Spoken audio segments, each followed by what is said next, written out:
السلام عليكم اعزائي المشاهد، الاخبار معكم عبد الرحمن وفيديو جديد في السلسله. هنا بنحاول نوثق رحله اكتسابنا لعاده كويسه، والعاده دي مش ليا لوحدي، ليك انت كمان عزيزي المشاهد. لو بتحاول انت تغير من نفسك للاحسن، تكتسب عاده كويسه او تتخلص من عاده تانية سيئه شايفها في نفسك، زي مثلا التسويف او اي حاجه تانية. بس كده عزيزي المشاهد، الساعه دلوقتي كام؟ الساعه دلوقتي 6:30 المغرب تقريبا.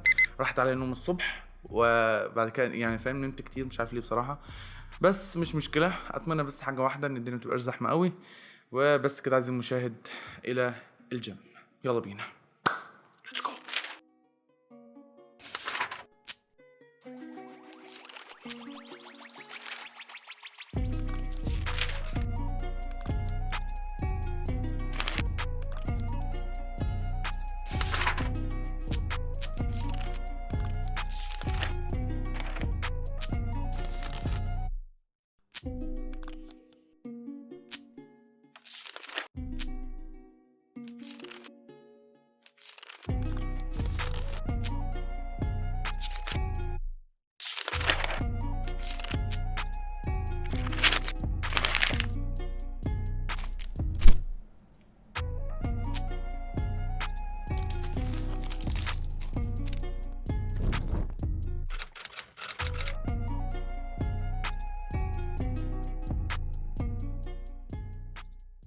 إذا عزيزي المشاهد، أهلا من جديد.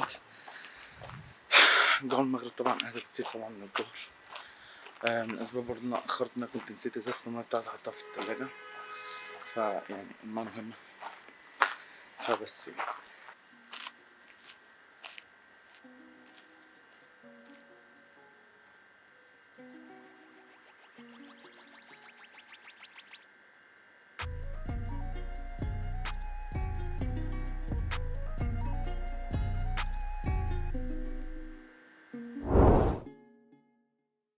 وصلنا الجيم، ولكن على غير العادة دخلنا في التمرين على طول، لأن كان في زحمة عند المشايات.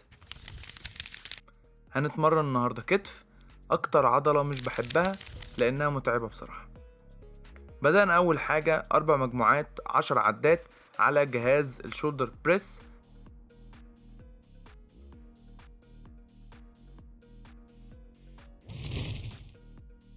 بعد كده بالدمبل رفرفة أمامي 4 في 10.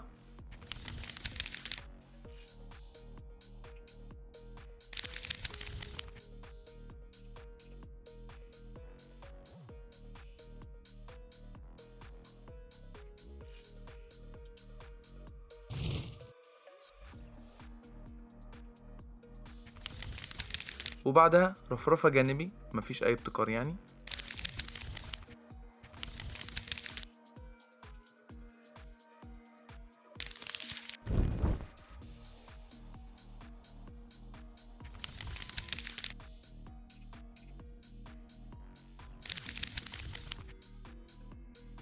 ومن باب التنويع ركنت الدمبل وجبت أخف بار، لأني كنت فعلا خلاص اتبهدلت وجبت آخري.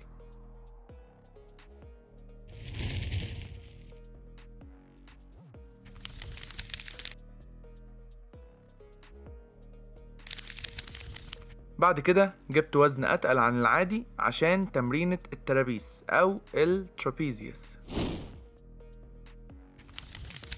وأخيرا المكان كان فضي، فجه وقت المشاية. خلاص موضوع ان السرعة تبقى 12 دقيقة بقى طبيعي. مشيت على كل سرعة من اللي على اليمين دول 3 دقايق، عشان يبقى المجموع حوالي ربع ساعة. وبس كده، يلا نرجع على البيت.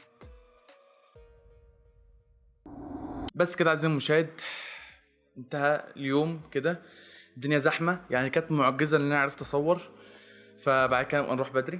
هي بس كان المرة دي جت كده يعني، وراحت عليا نومة. بس كده عزيزي المشاهد، اتمنى لك دوام الصحة والسعادة. استنى الفيديوهات الجاية ان شاء الله هتكون احسن. وكالعادة كان معكم عبد الرحمن. اتمنى لك، او اتمنى ان انت تكتسب عادة كويسة. عاش ليك لو كنت بتحاول، ولو لسه مستني تبدأ، قوم ابدأ دلوقتي، ما تقلقش، ما تسوفش. وان شاء الله الحاجة اول ما تبدأها هتلاقي الدنيا بتتحسن اول باول لوحدها. بس كده عزيزي المشاهد، زي ما قلت لك قبل كده، اتمنى لك دوام الصحة والسعادة. كالعادة كان معكم عبد الرحمن. ختاما، مع السلامة. سلام.